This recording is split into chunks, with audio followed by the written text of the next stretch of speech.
আসসালামু আলাইকুম রহমতুল্লাহ। আশা করি সবাই ভালো আছেন, সুস্থ আছেন। আলহামদুলিল্লাহ আমি অনেক ভালো আছি।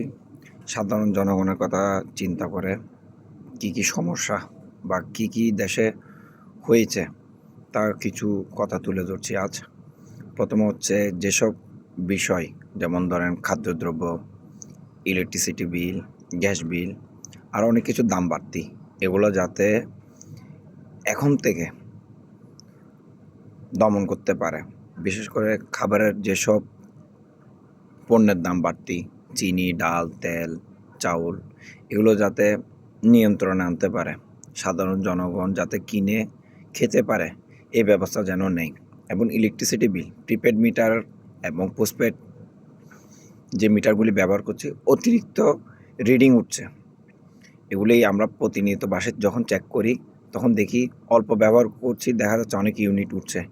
এগুলি সবগুলি পিডিপি বিভিন্ন জায়গার যে অফিসগুলো আছে ওইখানে সিস্টেম করে রেখেছে। এগুলো যাতে বন্ধ করে দেয়, সাধারণ জনগণ যাতে নিজের সুবিধা অনুযায়ী চলতে পারে, এ ব্যবস্থা যেন নেয় সরকার। এবং শিক্ষা ব্যবস্থা খুব খারাপের দিকে চলে গেল, বন্ধ, যাতে খুলে দেওয়া হয় সব কিছু। ছাত্ররা যাতে সুন্দরভাবে শিক্ষা যে ব্যবস্থা, প্রশ্ন ফাঁস হয়ে যাচ্ছে, এসব যাতে আর না হয়, এ ব্যবস্থা যেন নেয়। এবং স্বাস্থ্যখাত দেখা যাচ্ছে সরকারি যেসব হাসপাতাল আছে, দেখা যাচ্ছে টাকা ছাড়া যারা নার্স আছে, ওয়ার্ড বয় আছে, এরা কোনো কাজই করে না, রোগীদের সেবা দেয় না। নিজের চোখে দেখেছি এটা চট্টগ্রাম মেডিকেল হাসপাতালে। এসব যাতে বন্ধ করে দেওয়া হয়। আর বেকার ছাত্র যারা আছে তাদেরকে বিভিন্ন সেক্টরে চাকরি যেন দেওয়া হয়, যেমন ধর পুলিশের আছে, আর্মির আছে, তারপর সরকারি মেডিকেল যেগুলি আছে, 250 শয্যা যেগুলি হাসপাতাল আছে, জেনারেল হাসপাতাল, এগুলিতে যাতে নিয়োগ দেওয়া হয়।